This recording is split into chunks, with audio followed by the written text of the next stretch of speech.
Boa noite a todos, todas e todes. Eu sou Adriane Gomes, eu sou atriz, diretora, professora da Universidade Estadual de Londrina, atuo na área de direção teatral e vou fazer a mediação dessa nossa conversa essa noite.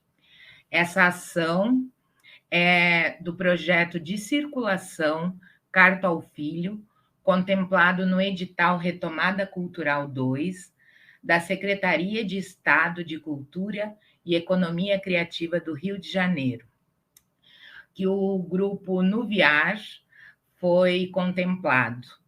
Nuviar é um núcleo de vivências em arte que existe desde 2013, e realiza pesquisa artística sobre o ofício do ator-performer, formado pelos atores Marcos Rangel e Rodrigo Carignana. Dentro dessa programação, desse projeto de circulação do espetáculo Carta ao Filho, existem 3 apresentações previstas ainda no mês de outubro, no dia 22, em Pati de Alferes, 26 em Angra dos Reis e 29 em Paraty. Eu agradeço o convite do Núcleo Nuviar para essa mediação e vou apresentar agora os nossos convidados, né, que fazem parte do Carta ao Filho. Eu vou começar com o ator Marcos Rangel. Ele é fundador... Opa, só um pouquinho, que esse currículo eu vou ter que ler, tá, gente? Ele é fundador do Grupo Nuviar, ator do espetáculo, e também faz parte de importantes grupos de pesquisa teatral, como Ponte dos Ventos, dirigido e coordenado pela atriz Iben Nagel Rasmussen, e do Patuanu, coordenado por Carlos Simeone. Boa noite, Marcos. Boa noite, Adri. Muito obrigado por ter aceitado o nosso convite. Boa noite a todas e todos que estão acompanhando essa conversa hoje com a gente. Queria também chamar Stéphane Brod, que é fundador e diretor do Amok Teatro, ator francês radicado no Brasil, que leciona em diversas instituições e festivais nacionais e estrangeiros. No Amok Teatro, ele é ator, dirige e cria os cenários e figurinos para todos os espetáculos.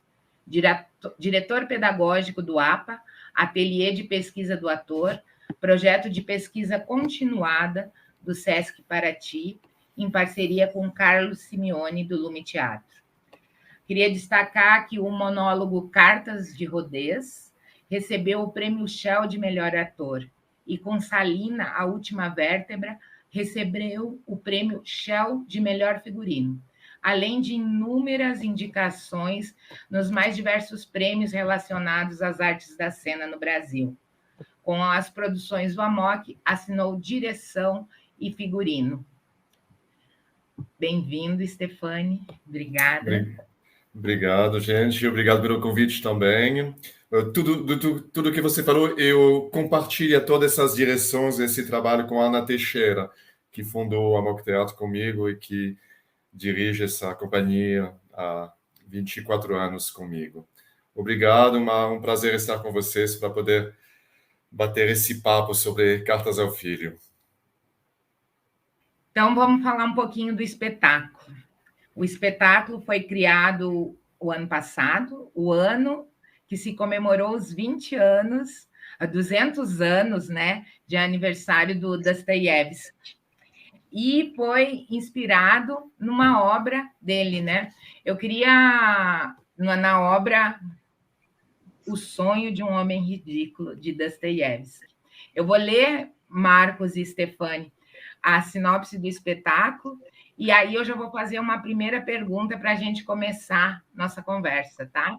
O espetáculo Carta ao Filho é livremente inspirado no conto O Sonho de um Homem Ridículo, de Dostoiévski. O Carta ao Filho convida o espectador para testemunhar A última noite de um homem que vai cometer suicídio. Acompanhado do filho, que ainda é um bebê, quase esse homem decide se matar, mas algo inesperado e misterioso acontece. Marcos, eu queria que tu falasse um pouquinho desse teu encontro com esse conto do Dostoiévski. Como que se deu, como que, apesar de Dostoiévski nunca ter escrito para o teatro, né, ele é o autor russo mais encenado, prosaísta, né, russo, mais encenado no mundo. A Helena Vassina, uma pesquisadora russa, vai dizer que a obra dele tem muito da estrutura dramática, né? E a gente percebe também um pouco digo, a minha impressão em função do que eu assisti, né, das versões online do espetáculo que vocês fizeram, que tem muito esse jogo de narrador e personagem também, né? Mas primeiro eu queria que tu me falasse um pouquinho desse encontro com o conto. Esse conto, eu li ele pela primeira vez em 2018. Coincidentemente, foi o ano que eu engravidei, digamos assim, né, com a mãe do Benjamin, que eu tenho um filho que está com 4 anos hoje, e ela estava grávida, e eu tive o primeiro contato com esse conto nesse ano, em 2018. Eu me lembro que eu gostei muito do conto, assim, tem as questões que ele trazia ali, das questões sociais, assim, né, do mundo, e dentro do conto tem um sonho, né, que dá o título ao conto, né, do sonho de um homem ridículo, que trazia uma versão, assim, do paraíso perdido, e aí ele narra toda a história da humanidade, assim, de como que esse paraíso perdido, ele foi sendo profanado, foi sendo destruído a partir da ganância, do ciúme, enfim, das questões do humano, assim, né? Da ganância. E aí eu li esse conto e ele ficou ali. Em 2020, quando a gente teve a pandemia, e aí saiu um edital da Secretaria de Cultura do Estado do Rio de Janeiro para criar um experimento em casa, né, por conta da pandemia, e esse texto saltou na minha cabeça, assim, muito. E naquele momento, eu não queria montar o conto em si, mas para mim ele tinha uma ligação que eu trouxe uma questão, né? Peguei o conto do Dostoiévski e trouxe uma questão particular, assim, que é a questão do filho. E naquele momento, né, momento de pandemia, momento de tristeza absoluta, muitas mortes no mundo todo, no Brasil, então. E eu peguei esse conto e trabalhei sobre ele como deixando uma carta de esperança, de acreditar para o meu filho, assim. Esse foi o mote dramatúrgico, assim, de ter pego o conto para trabalhar sobre num experimento audiovisual em casa. Era um experimento de 30 minutos. Então, o ponto de partida foi meio esse, assim, sabe? Marcos, ainda dentro desse processo de produção online, né? Eu queria que tu comentasse um pouquinho como é que foi criar dentro da tua própria casa, desse espaço que também virou o local de apresentação. Eu queria que tu falasse um pouquinho como que essa obra, né, junto com as tuas inquietações, também foi se relacionando com o espaço. Eu acho que muitos e muitas artistas vivenciaram, experimentaram isso, né? Então, eu queria que tu falasse um pouquinho desse processo de criação dentro de casa. Sim. Então, esse processo teve esses dois momentos, assim, né? Primeiro, a decisão desse texto e esse trabalho dramatúrgico, assim, de trazer as minhas questões. Então, eu acabei escrevendo textos biográficos e compondo junto com o conto. Então, teve esse trabalho de dramaturgia, de escrita, de pensar essa história que ia ser contada, né, com início, meio e fim. E o outro processo foi justamente esse, assim, de olhar para a minha casa, onde eu morava, e começar a ter esse outro olhar para aquele espaço, de não ser só mais, né, o espaço de residência, mas como transformar a casa nesse cenário, ou nesse lugar onde esse homem ia contar essa história. E aí eu lembro de começar a trabalhar muito, assim, sobre a estrutura da casa, né? Então tinha uma escada, eu comecei a experimentar coisas na escada, no balcão, olhar para a sala, assim, e primeiro que eu limpei, tirei tudo de dentro da sala, deixei o espaço limpo e comecei a explorar esses espaços da casa, assim, e tentando entender um percurso dentro da casa para contar essa história. E aí começar a pensar em iluminação, comprar lâmpadas coloridas. Eu acho que teve uma questão muito bacana, assim, que mesmo com a pandemia, que ali quando eu gravei, era outubro de 2020, já tinha dado uma baixa um pouco na curva, assim. Então tinha um vizinho que, por coincidência, era técnico de luz, que trabalhava no Sesc, em Paraty, e ele tinha um equipamento. Aí ele colocou o equipamento, a gente pendurou refletores como é que é o nome? Casa com... Enfim, do segundo andar ali, uma sacadinha que tinha, a vizinha do lado emprestou a mesa, teve um movimento muito bacana, assim, com a vizinhança junto, e aí de gravar em casa, comprar panos para fechar a sala toda. Foi como transformar a minha casa num pequeno teatro, num pequeno estúdio, né, já que não ia ter público, mas de entender como transformar o espaço, né, para acontecer ali esse experimento audiovisual em diálogo com o teatro. Então, esse processo todo foi julho, agosto, setembro, e gravei em outubro. Então, e aí foi um processo muito solitário, assim, né? E aí eu cheguei num lugar, gravei, mandei para a secretaria, foi exibido, tudo, e aí foi isso.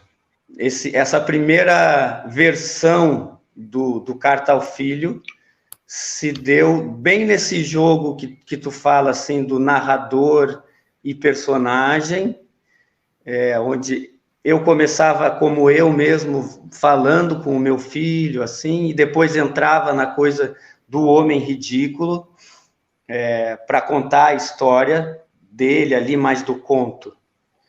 E aí depois voltava para mim fazendo um fechamento, assim. Esse link ainda está disponível no YouTube do Nuviar, então quem tiver interesse de ver essa primeira versão do Carta ao Filho, audiovisual com teatro gravado em casa, ainda está disponível.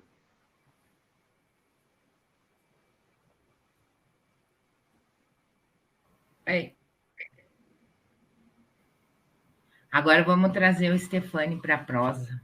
E como que aconteceu esse encontro entre vocês dois em função desse espetáculo, dessa obra? Como que se deu? Então, o encontro entre nós dois, ele já tinha acontecido no encontro pedagógico a longo prazo, quer dizer, com grande duração. Como você falou no início, eu participei de um lindo projeto do SESC Paraty, o APA, Ateliê de Pesquisa do Ator, que foi um projeto de pesquisa continuado de 5 anos com o mesmo grupo, onde a gente tinha esse objetivo de desenvolver uma metodologia própria com um grupo de atores, diretores, pesquisadores, e isso durou 10 anos, um projeto que eu tive o prazer de dirigir com o Carlos Simeone, do Lume.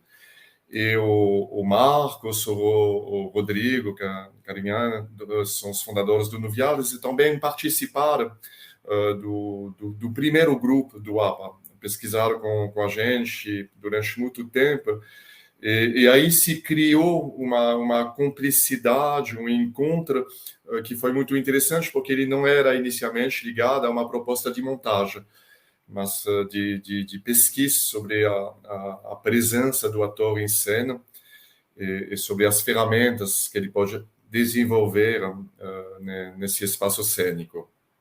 Aí chegou a pandemia, como vocês falaram, começou a se abrir essas possibilidades de trazer o teatro para casa.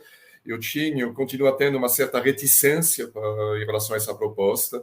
Eu acho extremamente comovente conseguir, e na verdade, essa imagem que você deu, Marcos, de tirar os móveis, na verdade, de limpar esse espaço que é tão pessoal, tão carregado de objetos, de memórias. Estou me vendo aqui na minha casa, como afastar tudo isso para que esse espaço seja o espaço onde outras histórias podem aparecer e se construir.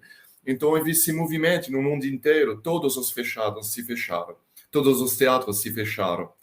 No mesmo tempo, eu acredito que esse espaço dito teatro, onde as pessoas convergem para se encontrar, um público e produções, grupos, ele é um espaço que não pode ser substituído.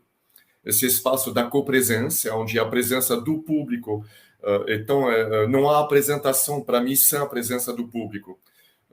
Senão se torna cinema, é uma outra proposta. A imagem, ela traz outros recursos. Então, eu vi esse esforço de todos para como não se deixar engolir pela imagem, mantendo a presença do ator de teatro nas nossas casas e através das nossas telas. Ouvi muitas coisas inaceitáveis, a gente tem que dizer isso, ouvi muita qualquer coisa, e ouvi coisas maravilhosas também. E ouvi também o que era possível ser feito com os frágeis recursos que cada um tinha. E nisso, realmente, esse aspecto comovente. Então, eu vi o trabalho do Marcos, deles em Paraty, a gente ficava em contato, que ele desenvolveu, como ele falou, nessa primeira montagem online. E depois a gente conversou e o Marcos me convidou para prolongar esse primeiro trabalho que ele tinha realizado, para poder, a partir desse encontro dele com Dostoiévski, com esse conto do Dostoiévski, como trazer isso, pensando futuramente a um espetáculo presencial num teatro, quer dizer, voltar para o teatro, trazer ele novamente para a cena, já que ele estava no limiar entre a imagem e o palco. E para mim foi interessante, porque é a única experiência que eu tive durante a pandemia de uma direção que começou online. Eu tinha uma recusa muito grande em relação a isso. E somente o fato de conhecer o Marcos, da gente já ter uma intimidade no trabalho, que me fez aceitar essa proposta. Então a gente dividiu inicialmente o trabalho, eu fui para Paraty, já era mais perto do fim da pandemia, era possível circular. Eu passei um tempo em Paraty, a gente trabalhou lá. Depois eu estava viajando com o Simeone para Portugal, a gente deu uma oficina de um mês. Continuamos o trabalho online, que tinha se iniciado no presencial, só nós dois na sala, com máscaras ainda nesse momento. Eu vi uma segunda versão, que foi fruto do nosso encontro, que foi através do SESC, de uma proposta do SESC, já de uma segunda montagem, onde a dramaturgia já tinha se modificado a partir da primeira proposta do Marcos. O texto também, o conto do Dostoiévski, ele tem diversas partes, ele viaja, circula por diversos lugares, então tinha algumas partes que o Marcos não tinha tocado, que acabaram aparecendo nesse segundo encontro. E aqui agora estamos no terceiro encontro, que é realmente, porque o segundo encontro foi filmado também, foi uma segunda proposta filmada. E agora essa proposta, através desse edital, estamos felizes de ter essa oportunidade, de ter sido contemplados, essa proposta de trazer realmente para o palco. Então, nos encontramos já uma primeira vez no Rio. O Marcos passou uma temporada aqui. Ele está, nesse momento, novamente no Rio. A gente está trabalhando na sede do AMOC para poder apresentar isso com o público, circulando, voltando a... Como dizer? Tu falou dessa segunda montagem que foi exibida online, mas essa segunda montagem já era num espaço cênico, né? Sim, mas ela foi filmada também. Ela não foi apresentada para um público. Sim, era isso que eu ia falar. Já tem também um outro espaço que acontece esse espetáculo. Agora não mais a casa, mas o espetáculo sem a relação com o público, né? Sem o público.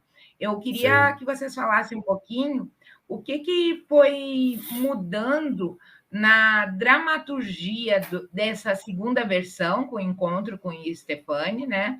E agora que vocês estão trabalhando, pensando com o público, né? Com ao vivo de trocas ali com o público. O que era essencial, ou tem alguma coisa que é muito essencial, que vai se manter? Como é que vem sendo essa... Ou eu vi online, tá, gente? A que vocês fizeram para o palco giratório. Me parece bastante intimista também, né? O modo que foi criado ali, mas eu queria saber qual é a proposta assim, de encenação agora com o público, né? O que se mantém, o que vocês buscam ampliar, como que está andando esse processo, assim? Você quer falar, Marcos? A gente pode dividir a fala, mas você quer... Eu acho ótimo a visão do ator e do diretor em relação a isso, vai ser ótimo. Sim. Eu acho que na questão dramatúrgica, porque como a gente fez aquela segunda versão para gravar, e aí também tendo um pouco um pensamento assim de que ver um espetáculo online, assim, ele traz algumas questões, assim, né, das pessoas às vezes não ficarem tanto tempo sentadas, olhando. Então a gente fez uma versão, essa segunda versão, ela teve ali 40 minutos, eu acho. Então tinha um pensamento, assim, a gente fez o processo criativo também, ele foi voltado, tinha um olhar sabendo que ele ia ser gravado e que as pessoas iam assistir pelo celular ou pelo computador nas suas casas. Então, isso. O espetáculo, igual, ele continua sendo intimista, tem uma situação ali muito clara e concreta desse homem que está na casa dele, com o filho, desistido, assim, da vida, de viver, sem empatia, e então ele começa a falar com o filho, assim. Então, isso tem essa essência do trabalho que teve a segunda versão, que a gente está mantendo agora. A gente até experimentou tirar o filho. Esse ano a gente fez vários experimentos, assim, será que tira, volta? Vamos explorar algumas coisas para a gente, mas acaba que ele fica. E aí a gente foi alargando momentos que, como o Stefani falou, que a gente não tinha trabalhado antes, como uma parte de um sonho que esse homem tem, mas já não é o sonho do Dostoiévski, é um sonho que a gente foi descobrindo na sala de trabalho. Eu acho que essa é uma grande característica, assim, desse processo que a gente está tendo agora, dessa terceira versão, que é poder descobrir as coisas na ação e no trabalho, assim. Vamos fazendo, então vamos experimentar aquela frase agora. A dramaturgia, eu acho que dessa terceira versão, um pouco diferente, assim, da outra, é que a gente conseguiu experimentar muito mais coisas na prática, na sala de trabalho juntos, no calor do trabalho, no suor ali, não, volta, não, agora vamos tentar isso. A gente conseguiu explorar bastante coisas, assim, de ir aprofundando esse trabalho. Vou deixar o Stefani concluir ou falar um pouco, para depois falar um pouco dessa questão da encenação ou do trabalho até do ator de que a gente está fazendo agora, assim, mas enfim. Boa, Marcos. Já que vai entrar o Stefani, eu já vou lançar o que vou perguntar para ele depois, que é sobre esse processo de dirigir um solo também, né? Que já foi iniciado, tu foi convidado, queria que tu falasse também, junto com a pergunta anterior, um pouquinho disso. Sim. Tem duas coisas. Esse terceiro momento para apresentar, ele já nos dá mais tempo. Eu sou de teatro de grupo, eu sou de teatro de processo a longo prazo. Eu não monto um espetáculo, não montamos no Amor com a Ana Teixeira um espetáculo em 2 meses.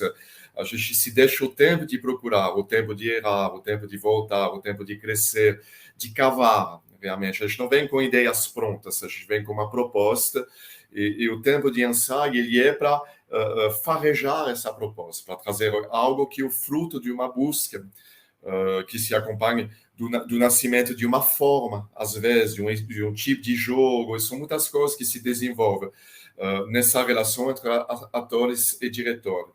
Então, no primeiro encontro com Marcos para o Sesc, e como você falou, passou para a cena, ele trabalhou num palco, e foi filmado em um palco, mas ainda sem público. Então, é como se fosse uma apresentação filmada sem público, mas foi uma apresentação nas características de uma apresentação sem recorte de montagem, em tempo real, o ator, do início até o fim, e nesse sentido já estávamos voltando para o teatro. Mas o tempo de trabalho tinha sido muito curto. Tendo mais tempo, a gente vai procurar mais longe. Eu amo a literatura russa. Eu teve uma fase, no final da adolescência, eu li muitos russos. Pushkin, Tolstói, Dostoiévski, Bulgakov, Oblomov, Tinianov, enfim, eu amo a alma russa, tão atormentada, tão rasgada. Penso russo, são os lobos, a neve, os duelos, o romantismo russo, algo que vai muito longe na expressão do humano, nas dores, nas vinganças, nas feridas, no amor. Esse lado da Europa, que é quase no Oriente Europeu, enfim, algo que se reencontra na literatura, que se reencontra na música, que se reencontra no que se desenvolveu mesmo no teatro ao longo do século XX, na primeira parte do século XX também. Então, esse personagem, já é Dostoiévski, que tem sempre personagens atormentados. Você falou que os russos, Dostoiévski é muito montado, porque há uma complexidade, são muitos personagens sempre, parece Shakespeare, é um Shakespeare da literatura, são diversas tramas que se desenvolvem, não é uma trama única com 2 protagonistas e alguns personagens de voltas. Os pequenos personagens são caprichados, são profundos, o que faz do conjunto algo extremamente interessante, que como leitor já é algo que vai te embriagando e te eleva o seu imaginário, ele te tira do presente. Os bons autores fazem isso. Então, obviamente, para nós do teatro, há aqui um lugar onde a gente vai muitas vezes beber adaptações, inspirações. E esse personagem que o Marcos trabalha, ele vai muito longe, já que é um homem que decide, que está na noite do suicídio, tem essa espada de 2, esse desequilíbrio, um filho de um lado, recém-nascido, uma arma do outro lado, e um homem no meio, entre a vida e a morte, na noite onde essa decisão vai ser tomada. O nosso desafio, na verdade, é de trazer uma situação que não é uma situação cotidiana, que é uma situação que poucas vezes se encontra no cotidiano e que pode se tornar muito melodramática, que é um homem diante da morte, diante do suicídio, diante de muitas coisas aflorando na alma dele, esse tremor interno. E sim que na primeira versão, para mim, que a gente trabalhou, tinha ainda isso do lado, para mim, do diretor, algo no personagem que era muito melodramático ainda, porque não tivemos tempos de lapidar. E lapidar não quer dizer apagar essas paixões, esse movimento interno, mas dar um equilíbrio para que ele seja apresentável e que você não fizesse, nossa, é demais, dor demais, tem que saber. E a forma, a teatralidade, que não é o realismo, o teatro permite alcançar uma maneira de expressar isso que deixa esse extremo aceitável, porque ele é filtrado por uma forma, defendendo sempre um teatro que não é um teatro realista, cotidiano, um teatro de transposição. E a transposição, como dizia o Meyerhold, ficando nos russos, não é uma deformação do real, é uma exaltação. Então, você não deforma o real, você pega a verdade do mundo real, mas você abre isso. Ele fala como se fosse através de uma lente. O Meyerhold faz isso, onde tudo vai se ampliando. Mas, então, é pegar essa situação extrema de um homem na beira da morte, que vai compartilhar isso com o filho e com a presença do público. Na verdade, esse homem se dirige ao filho, que não responde, obviamente, que esse recém-nascido, esse órfão que ele vai deixar. Então, é isso. Porque nessa segunda versão, que já é do encontro de vocês, assim, estou falando da minha experiência assistindo, né? Ela tem várias camadas da imagem, mas é uma situação limite desse homem que está com uma criança ali, né? Não é um filho que é homem ou que é adolescente. Sim. Para mim, já tem um pequeno absurdo ali, quase, na situação desse homem estar conversando com essa criança e dizendo: ó, cheguei ao meu limite.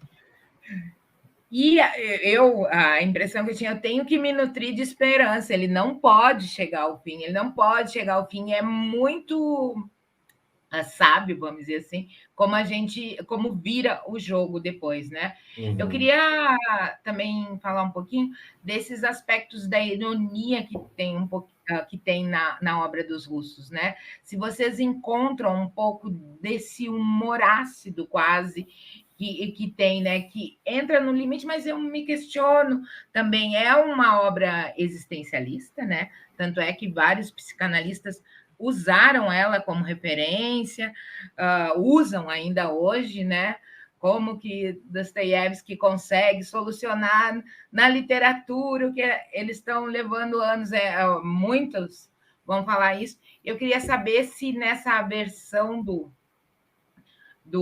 presencial, nesse espetáculo, vou chamar de espetáculo agora, né? Porque não é mais online. Nesse espetáculo, vocês flertam com esse humor, com essa ironia também, desse limite, desse caos, né, que esse homem se coloca, caos de si, desse existencialismo todo. Quer falar, Marcos? Sim, Não, eu acho a gente não entra muito num... Tentamos, a gente colocou essa pergunta, tentamos encontrar um lugar, como trazer algo, mas a situação era muito... Hoje, homem... Eu acho que... Desculpa, Marcos, é como se um homem em cima de um prédio, pronto para se jogar do prédio, na beira de um precipício, a mesma coisa, que seja como...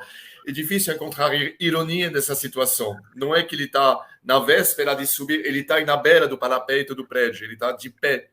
Ou ele faz um passo e cai, ou ele passa um passo para trás e volta para a vida.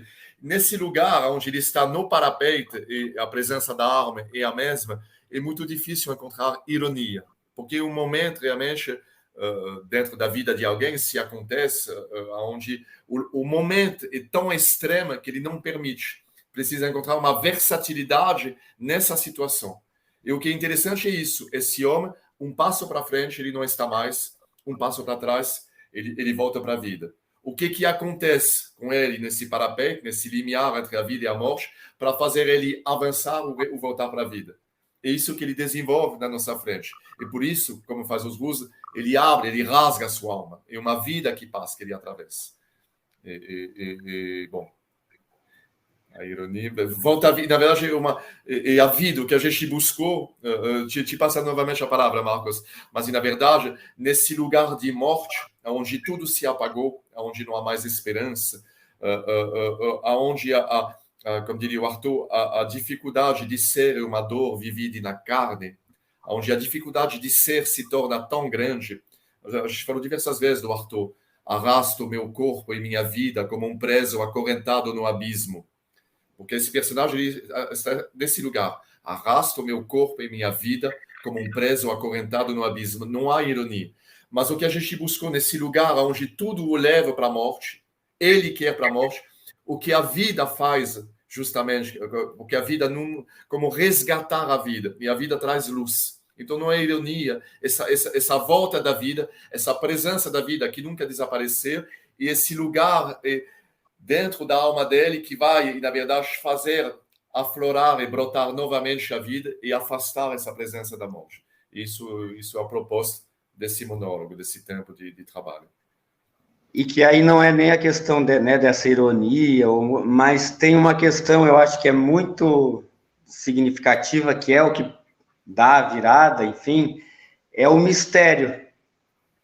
Porque não é uma coisa literal, ou é concreta, mas não tem um mistério ali, que agora, nessa terceira visão, a gente potencializou isso com essa questão do sonho que ele vai ter, enfim, que eu acho que essa coisa do mistério, daquilo que nós humanos, a gente não vê, a gente não pega, mas que está presente, a gente sabe que está, a gente sabe que tem uma energia, a gente sabe que tem algo, e é isso, assim, o que faz a virada tem esse mistério, que a partir do mistério, aí tem uma volta de consciência enfim, com o filho, e aí tem uma virada aí, mas eu acho que essa coisa do mistério, eu acho que é a grande questão dessa nova versão que não estava tão claro, não estava tão desenvolvido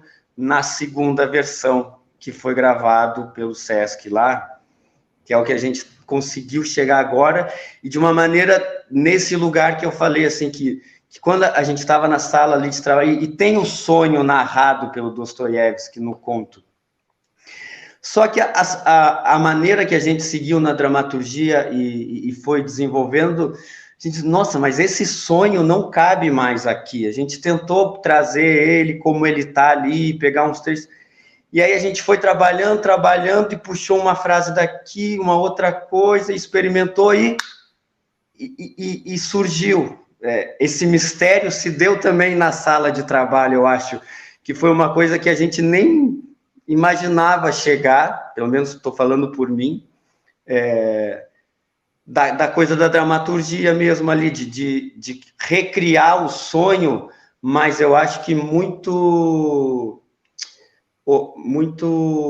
legítimo com esse novo percurso que o conto ganhou no nosso processo de trabalho, sabe? E aí tem esse mistério que está ali, que eu acho que é a grande é o que salva o homem ridículo. Gente, se alguém que está nos acompanhando quiser fazer alguma pergunta, por favor, podem escrever aí nos comentários, repasso aqui para o Stefani e para o Marcos. Eu fiquei pensando, lembrando da fala lá, há uma pergunta para o Stefani. Ela apareceu e desapareceu para mim. Ela pergunta para o Stefani, você tem experiência em monólogo, qual a maior dificuldade em dirigir um trabalho com apenas um ator? Era o que eu tinha te perguntado também. E se tu me permite complementar, é o Núcleo Experimentos Cênicos que te fez essa pergunta. Também tem um encontro de dois atores diante de uma obra, né? E aí tem o diretor de fora, depois, né? Eu falo dois atores porque o Stefani é ator também, né? Então, esse jogo acontece também, não acontece para vocês? Sim, sim. Nesse encontro, são dois atores diante de uma obra muito potente, mas eu vou deixar o Stefani responder a pergunta, depois eu faço minha. Desculpa. Então, a dificuldade... obviamente, quando você tem diversos atores para trabalhar, você tem um jogo de ações e reações, tem muito mais versatilidade das possibilidades de encenação. Quando você tem uma pessoa em cena, uma grande responsabilidade para a pessoa em cena, porque tudo vem daqui. Ele não tem nenhum outro recurso humano no exterior, só a presença do diretor. Se estabelece uma relação onde a responsabilidade do diretor é muito grande, obviamente. E um desafio muito grande para o ator. Obriga o ator, isso mesmo com os outros, com parceiros, mas nesse caso do monólogo, obriga o ator a ir buscar muito longe por dentro dele. Ele não tem momento de repouso, de descanso. Ele tem a responsabilidade, do início até o fim, de manter viva a atenção do público, a presença do teatro. Obviamente, para mim, no monólogo, uma relação com o público que tem que estar presente, consciente em todos os momentos do desenvolvimento dos ensaios da peça. Não a gente vai encontrar o público depois. A presença de um homem ou de uma mulher sozinho em cena tem que levar em consideração, durante o processo de montagem, a presença do público, para mim. Porque há algo que você tem que trabalhar mesmo sem o público estar presente. Tem que já pensar nele, nesse vai e vem entre o ator, o texto, o autor, o ator e o público. Esse lugar onde tudo se dirige. Não sei se é uma dificuldade maior. Eu penso sempre que o monólogo tem que ter um tempo menor que uma peça com mais atores. Não pode cansar o público. Não há revezamento de imagem, de presença. Não é que tem uma cena intimista, como você falou, e logo depois tem 5 guerreiros entrando em cima de cavalos. Há sempre essa pessoa em cena, do início até o fim. Então, temos que pensar, não pode ser chato, não pode ser cansativo, não pode ser maçante, não pode ser igualitário ritmicamente. Há uma atenção constante a manter que vai até um pouco além da própria peça que se desenvolve. Há algo, para mim, no ponto de vista da direção, que se modifica um pouco nessa atenção, sabendo que a pessoa está sozinha em cena. Mas eu acho que a partir do momento que você começa a trabalhar, para mim, eu poderia estar com 3, 4 atores, quando eu tento entrar em um deles para puxar esse encontro entre o personagem, a situação, e, na verdade, eu estou entrando na alma daquela pessoa. Então, nesse momento, eu só fico na alma do Marcos e daquele personagem. Isso é interessante. Mas sou efetivamente um ator-diretor, sou um ator-pedagogo. Eu vou muitas vezes em cena, eu esboço a cena para entender aonde está a dificuldade. Quando eu não entendo por que o ator não está conseguindo, quando eu não encontro as boas palavras para dar, eu faço, peraí, desculpa, eu vou, eu entro, eu faço entrar isso em mim para entender qual é a dificuldade, aonde a gente poderia ir. Eu abro um imaginário de ator para fazer trabalhar o imaginário do outro ator. Eu tenho uma fala que não me parece que não é mental, é uma fala para trazer concretudes, imagens, sensações, arrepiamentos, para que algo, para viver essa situação. Porque somos os corpos onde essa situação vem se pousar, existir, se não permanece a literatura. A partir do momento que ela entra em alguém, não é mais um texto. E alguém aqui agora compartilhando comigo, a gente fala bastante compartilhar, compartilha. Não fala esse texto, não me conte, não me explique. Recebe e compartilha. O que isso faz de você? É isso que eu quero ver. Não me diz o que isso faz. Eu quero sentir o que isso faz. Aí eu te recebo de uma outra maneira. E, na verdade, fazer isso, de repente, se tornar uma história verdadeira, a história de alguém. Isso é o grande desafio. Eu vi uma outra pergunta atravessada, não consegui ler. É a mesma. Eu vou fazer uma pergunta para o Marcos, que enviaram nos comentários, mas eu queria comentar lá ainda sobre o mistério.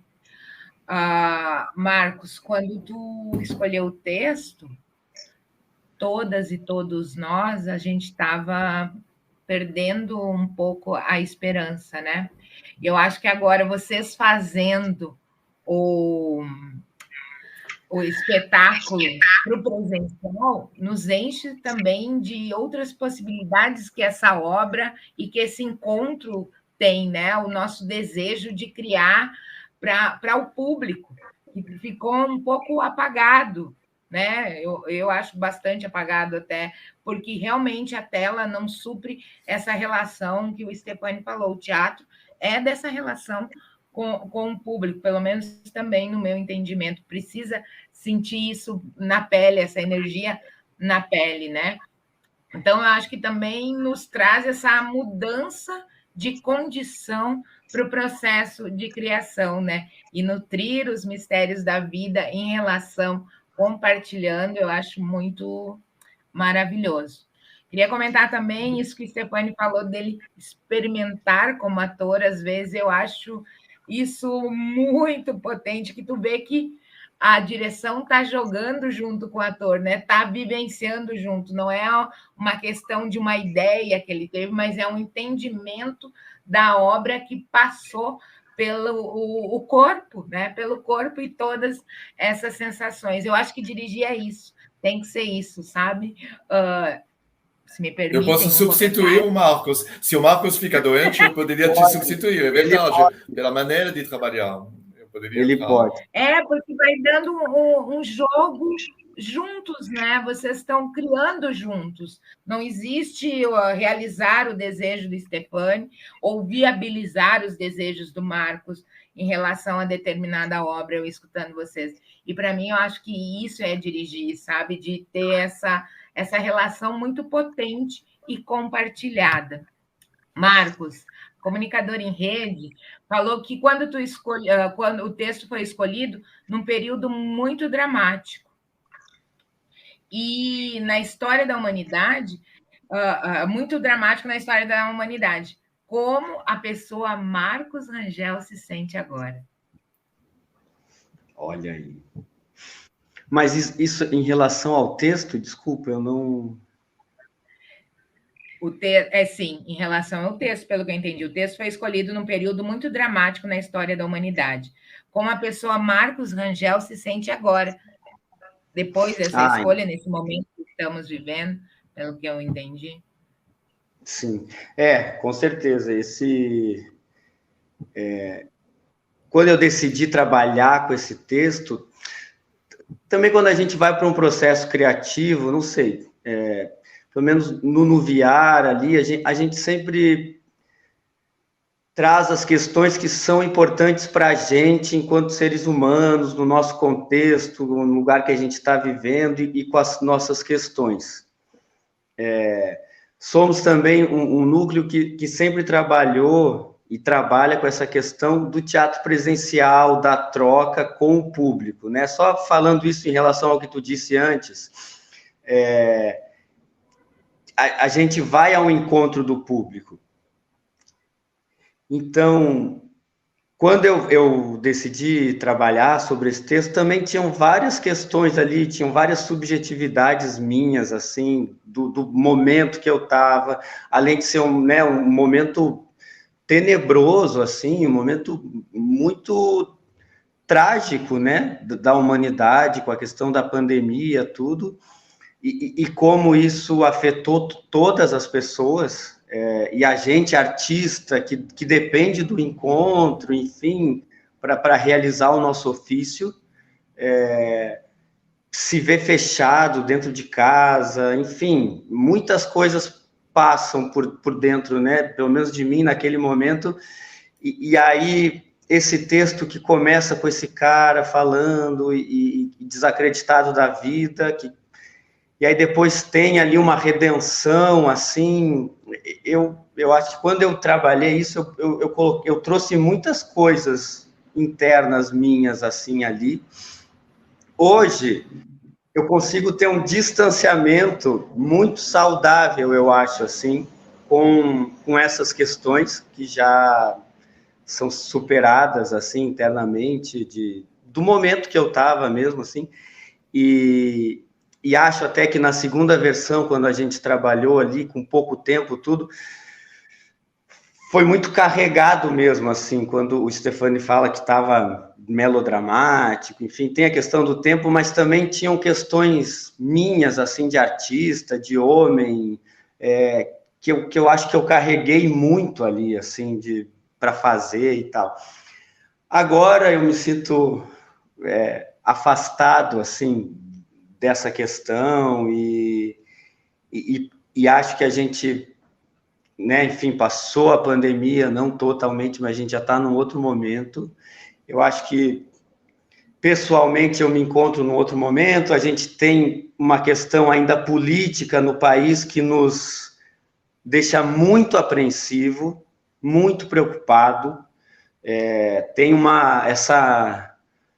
essa nuvem assim pesada, ainda está, mas tem um mistério da vida que eu acho que nos faz olhar para frente assim e ter esperança, porque se a gente não tiver esperança e não acreditar em algo, a gente se suicida, né? Assim, então, nesse momento, para mim, é um momento ou outro de encontrar o Stefani na sala, de retrabalhar o espetáculo.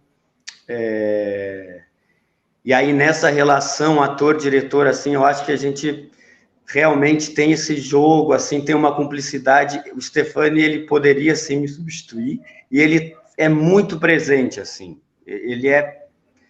Se eu não descanso em nenhum momento do espetáculo por estar, né, solo ali, ele, nesse processo da direção, enquanto a gente trabalha, ele está ali ativo o tempo todo, assim. Então, para mim, está sendo uma grande escola fazer esse trabalho, encontrar ele. A gente já tinha uma relação lá do APA, né, assim, mas era um outro contexto. Agora, esse da montagem, do personagem, de insistir, de pesquisar ali, de abrir, de farejar, como ele fala muito, assim, do que o texto faz comigo para isso chegar nas pessoas. E aí acho que o que me deixa muito também instigado agora é que vai ter essa estreia presencial, assim, né? Como que agora esse trabalho encontra as pessoas, assim, e como que mesmo não tendo uma relação direta, tão direta com o público, assim, como que isso vai afetar, e como que eu afeto e você é afetado pela presença das pessoas, mas esse é a grande questão, assim, é ir ao encontro do outro, compartilhar esse trabalho, e acho que essa questão do mistério que está presente agora, assim, tem ali essa redenção, assim, tem isso, ó, vamos nos abrir para o mistério da vida, assim, para o que não está tão na nossa mão, assim, enfim. Não sei se eu respondi a pergunta, mas... A minha última pergunta tem um pouco a ver com esse momento mesmo, né? O Stefani falou um pouco da questão do tempo que um monólogo deve ter e tal, né?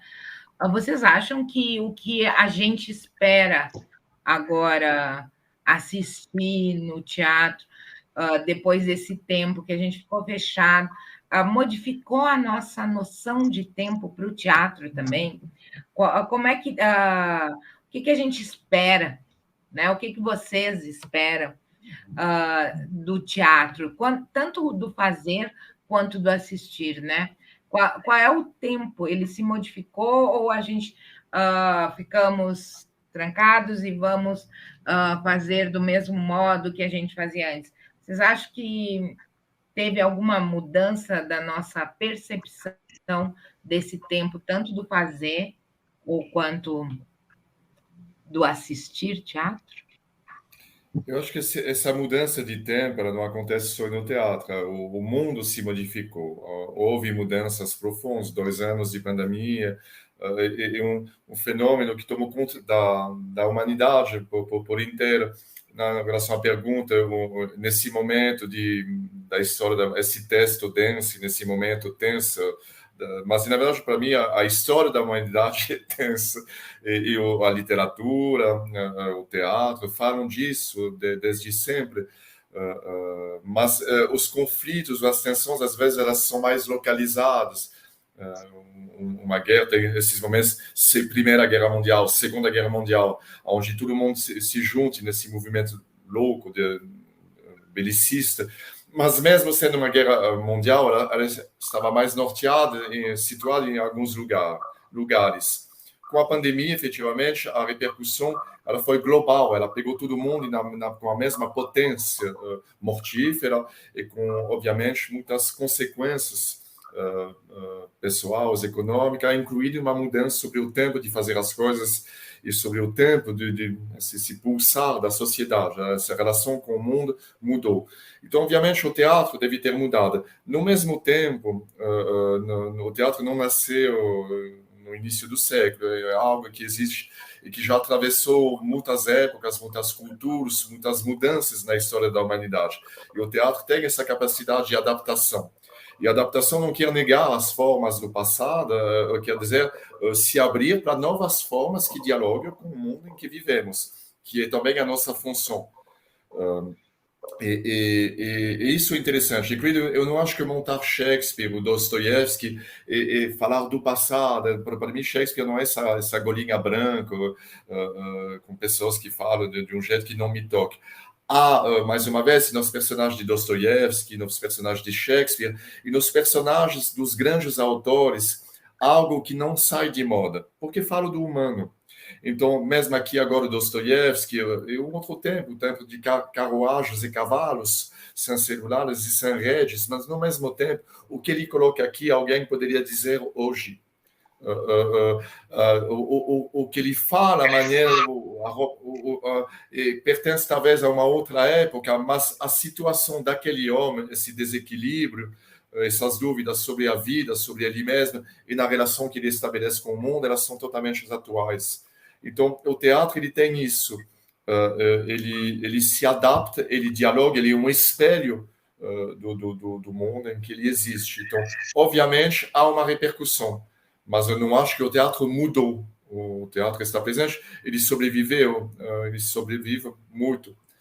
Ele sobrevive graças a gente também, porque há essa capacidade dos artistas de sobreviver e de dialogar com as tempestades do mundo. Obviamente, teatro em tempos de paz é uma coisa, teatro em tempos de guerra é uma outra coisa. E quando o teatro em tempos de paz, ele fala das guerras internas. De qualquer maneira, o teatro está sempre de pé em tempos de guerra. Por isso ele assusta os fundamentalistas, os fascistas. Por isso eles não querem a gente por aqui.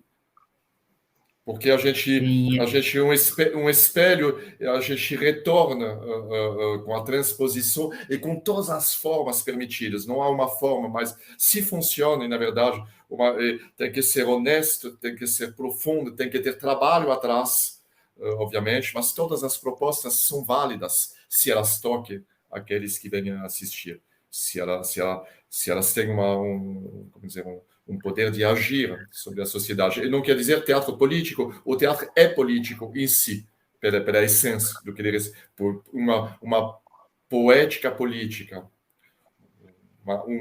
poética humana política, não sei. Marcos? Então, eu acho que... Eu concordo com o Stefani, assim, o mundo mudou, as pessoas mudaram. Algumas coisas eu achei que iriam mudar mais, uma noção, assim, de empatia, de olhar para o outro e para a situação da sociedade de uma outra maneira. Achei que coisas negativas da sociedade poderiam ter mudado mais com a questão da pandemia, que não mudaram. Isso, enfim. Em relação ao teatro, eu concordo com o Stefani, e acho que as pessoas hoje, elas estão sedentas, assim, de querer ir assistir coisas, de querer ter esse encontro. Porque é isso, esse encontro só acontece no encontro, no teatro. A gente pode assistir muitas coisas online, em casa, deitado no sofá, mas tem uma questão outra nesse encontro. O mistério está nesse encontro também. Tu vê o outro ser humano ali. O teatro, ele abarca essa questão, não é uma questão só intelectual, né? Mas é uma questão do sentir, da energia, do invisível. Então, eu estou com uma expectativa muito boa, assim, de encontrar o público, querendo, acho que vai ser...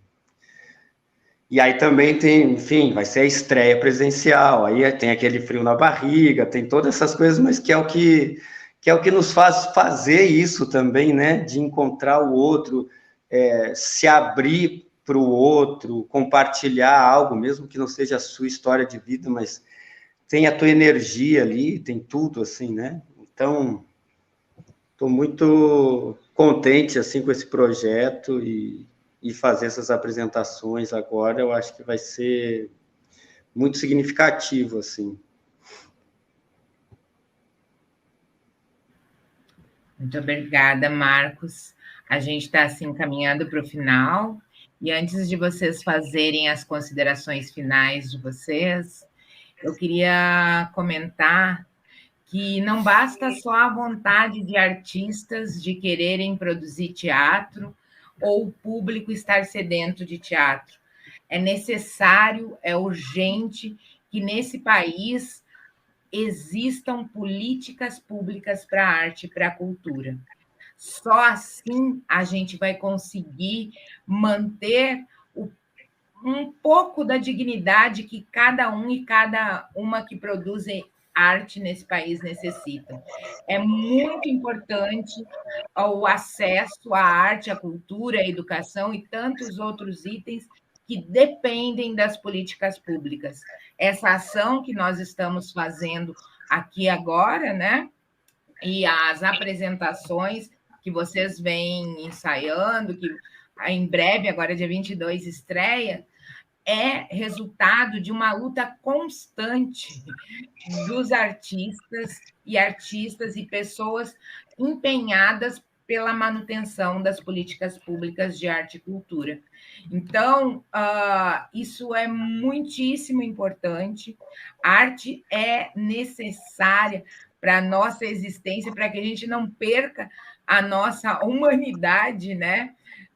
Que está se esvaindo, que a gente exerça a escuta, que essas mudanças são necessárias, que a gente consiga dialogar e que as políticas públicas se ampliem.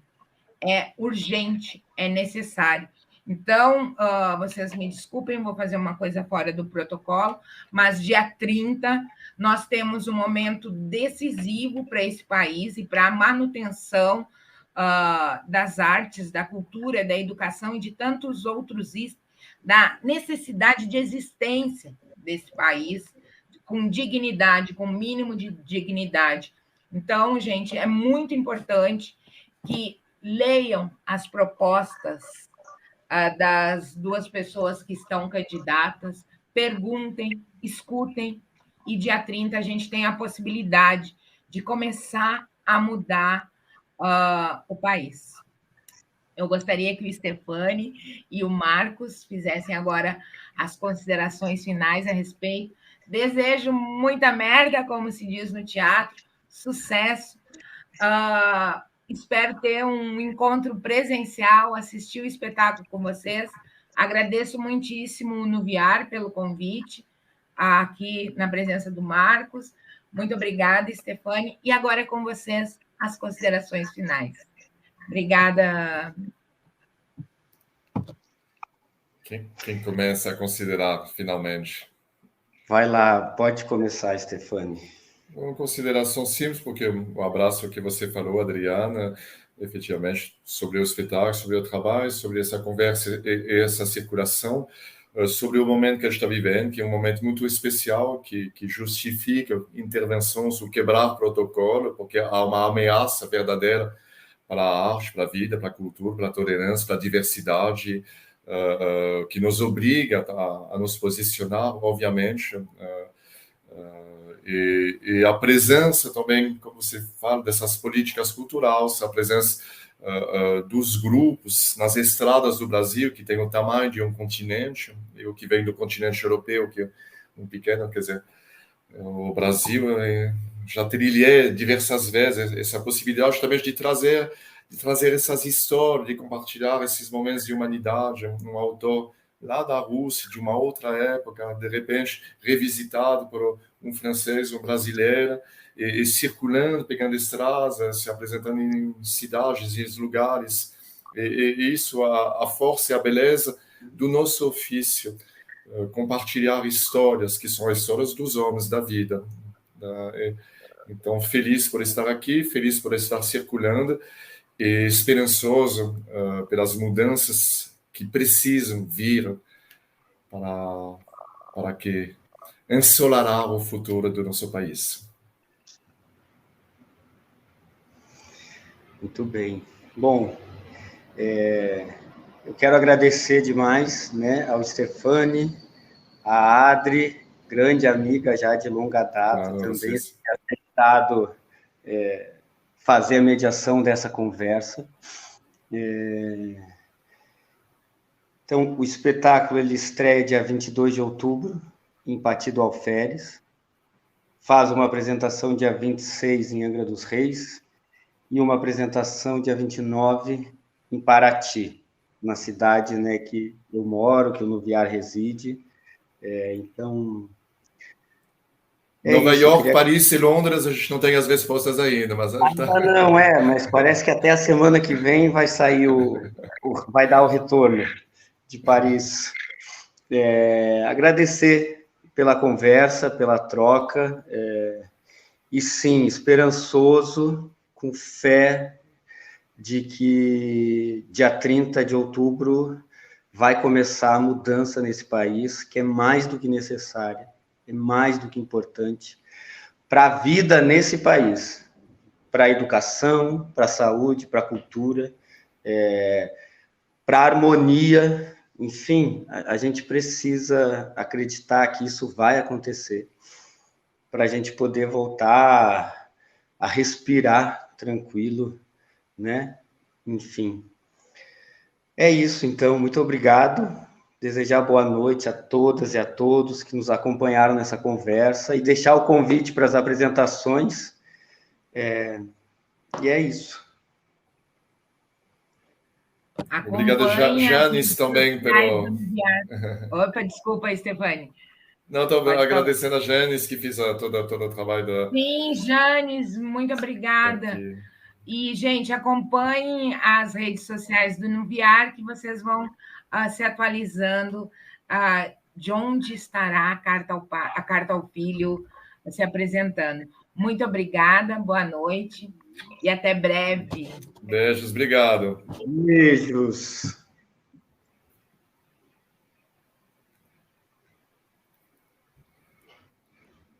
O que a gente fala?